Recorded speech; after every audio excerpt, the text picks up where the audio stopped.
Hello, I welcome you all to this another interesting screencast where we're going to be solving this engineering mechanics problem, and it is determine the distance x bar to the centroid C over the beam's cross-sectional area, and then compute the moment of inertia I sub y prime about the y prime axis. This problem is coming from the engineering mechanics statics textbook, 13th edition by R.C. Hibbeler. So if you look at this problem, it's a continuation from 10.4 to we have 10.4.3, see here, okay, then we have 10.4.4. I did this video, I did this video, I did this video, now I'm doing this video.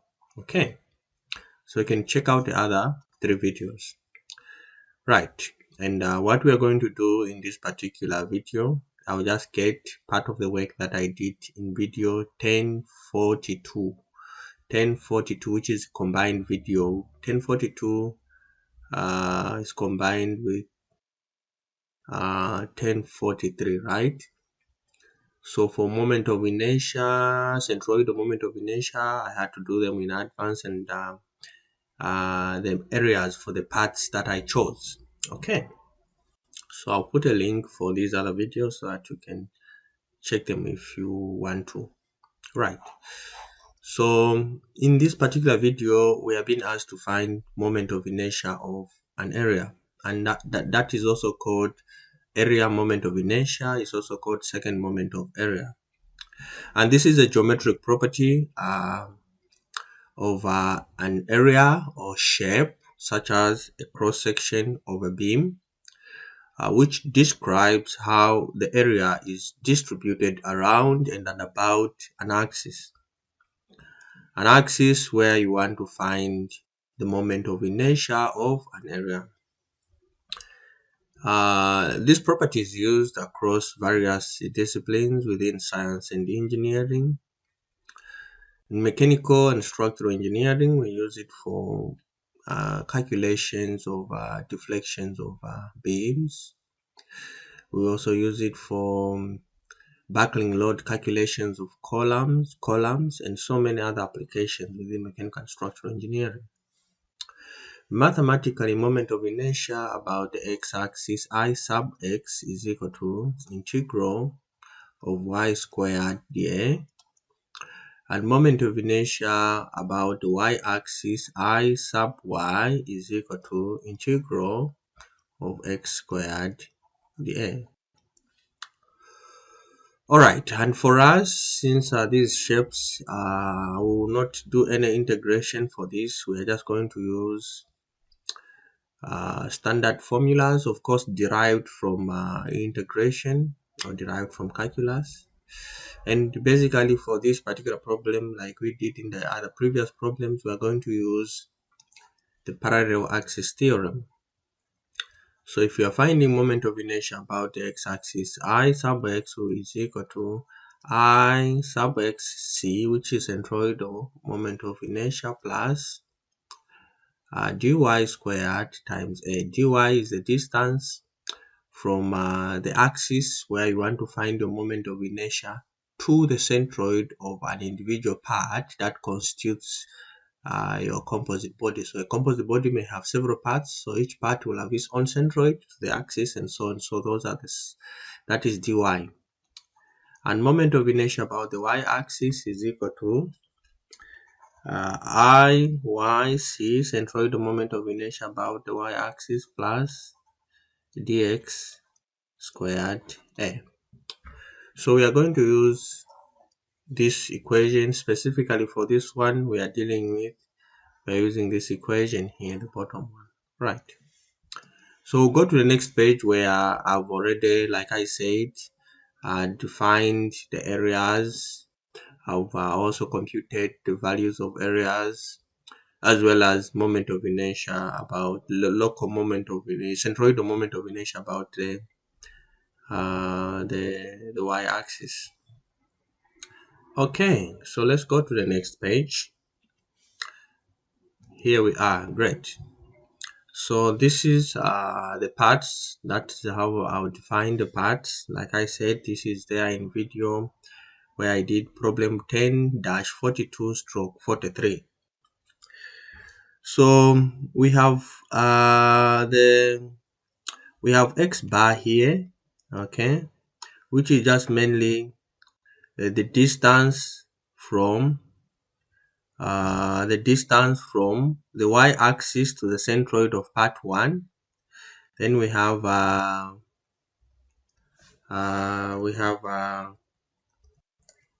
this other distance there, x2, x bar 2, which is this one here, which is the distance also from the y-axis to the centroid of part 2.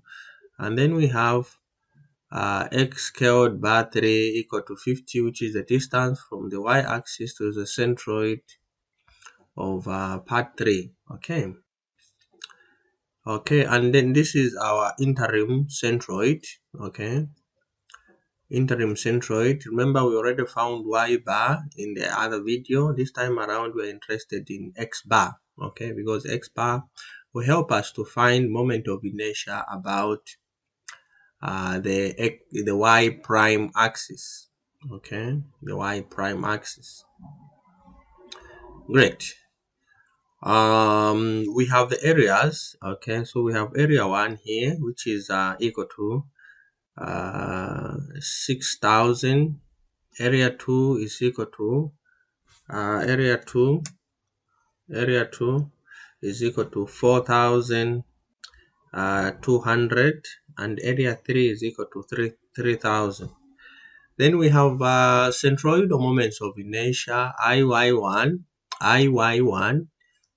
this one here, which is just BH cubed over 12 and is equal to 20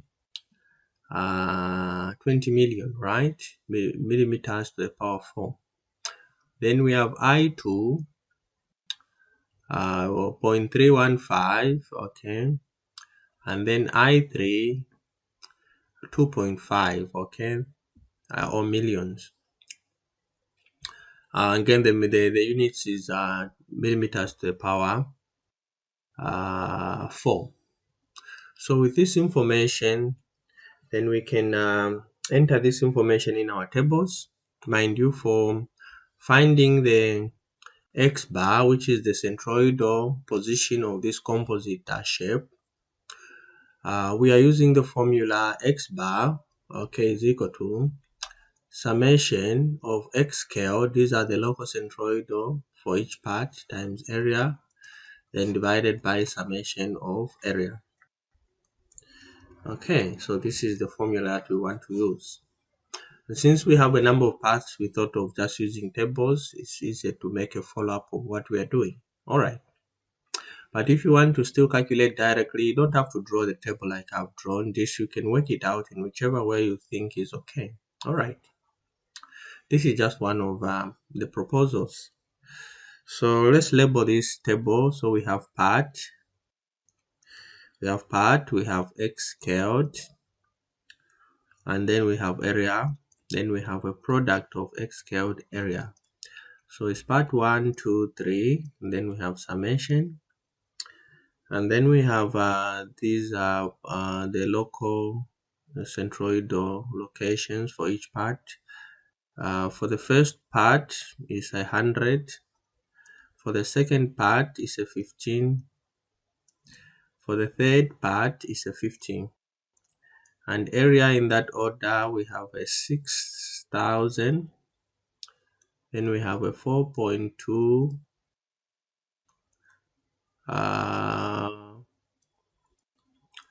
4,200, then we have a 3,000.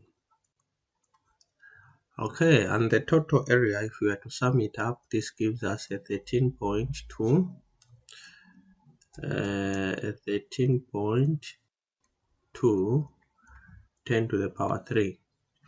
And then the product of this x scaled times area, if we are to work out this, then here we are going to have a 600, 10 to the power 3, and then there we have a 63, 10 to the power 3. Then finally we have 150. Okay, it's a 150. 10 to the power 3. Great. So with that information, if we are to sum this up, it gives us a 813, 10 to the power 3. Great. So there we go. Therefore, our x bar, like we said, is equal to the summation of x squared area divided by summation of area. This therefore gives us 813, 10 to the power 3 divided by 13.2, 10 to the power 3. This therefore gives us a 61.59 millimeters. Okay, so that is the value of our x bar, 61.59 millimeters. All right, so let me extend this axis. I extend this axis. This is our axis. This is our axis that we are talking about. Okay, this is y, sorry. This is y prime. Okay, and of course you expect this one to be your x prime. All right, so we found what x bar is. So what we need to find now are these distances for each of with respect to the y prime axis.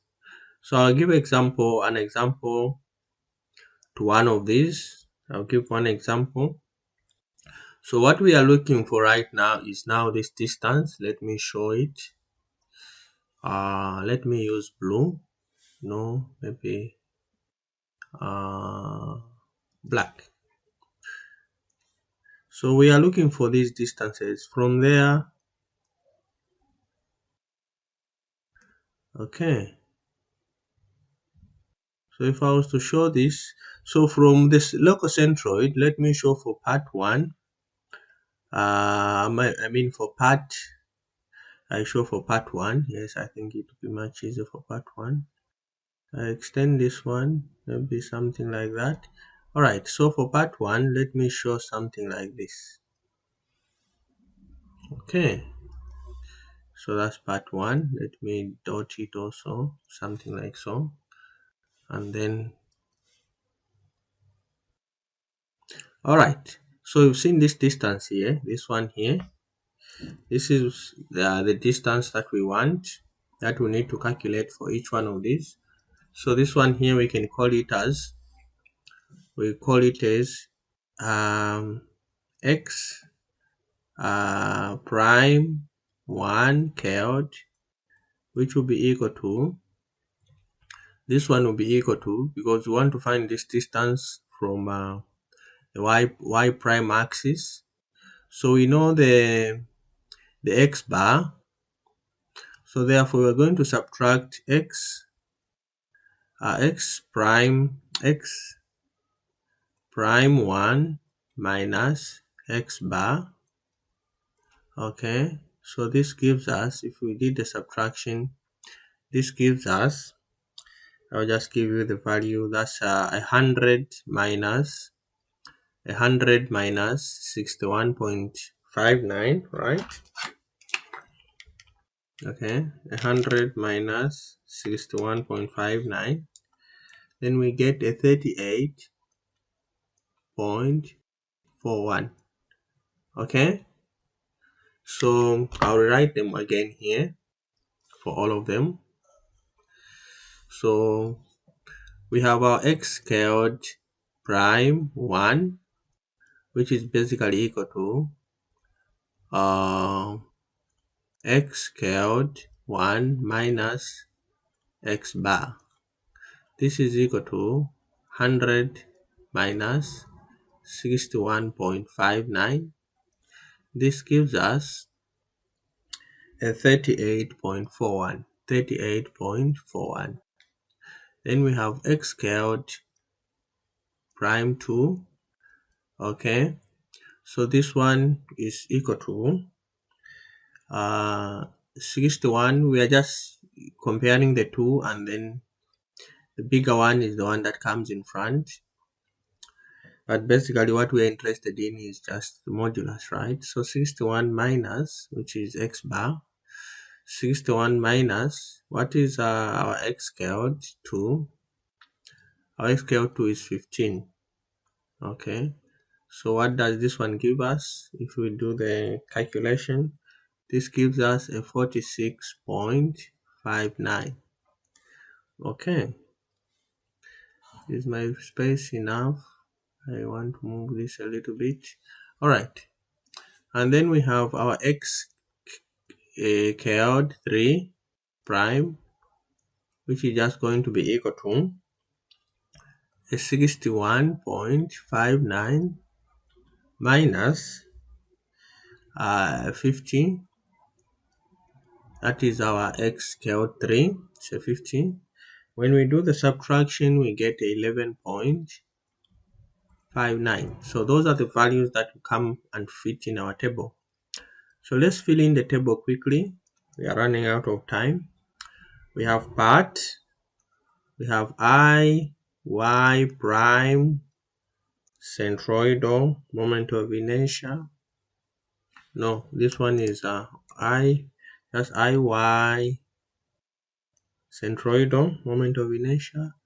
We have x prime squared, and then we have area, then we have x squared, like so.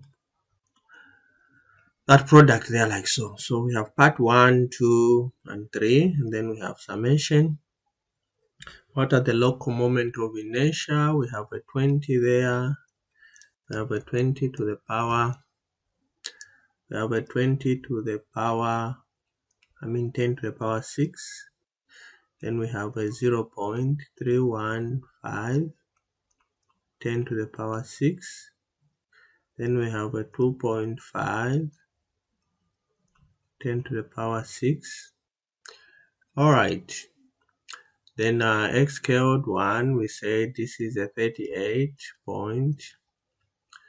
This is a 38.41. Then the second one is a 46. It's a 46.59. The third one is 11.59. The areas, they don't change. We have 6,000. We have 4,200. And then we have a 3,000. And then the products of these 38.41 squared by that, we have 8.852, okay, to the power 10 to the power 6. Then we have a 9.117, 10 to the power 6. Then we have 0.403, 10 to the power 6. When we sum up everything else, what do we have? 8.852 plus 9.117 plus 0.403. Okay, so we have 18.372, 10 to the power 6. Then let's sum up the other ones. 20 plus 0.315 plus 2.5. We have a 22.815, 10 to the power 6. Okay. Then therefore, moment of inertia about the y prime axis is equal to centroid or moment of inertia, centroid or y sub yc plus x scaled prime square times area. This gives us a 22.815 10 to the power 6 plus 18.372 10 to the power 6. Therefore, moment of inertia about the y prime axis gives us 22.815 plus 18.372. So we have finally a 41.19 times 10 to the power 6 millimeters to the power 4. Okay, so let's write down the summary. Here we have x bar, which is the centroid distance with respect to centroid distance for this composite shape with respect to the y-axis. So x bar is equal to a 61.59 millimeters, and then I sub y prime, that is moment of inertia about the y prime axis, is equal to a 41.19 10 to the power 6 millimeters to the power 4. So this is finally the final solution for this particular problem, and I hope the video was helpful. And if it was, give me a thumbs up, like my video, continue subscribing and sharing my channel. Bye bye, and see you in my next screencast.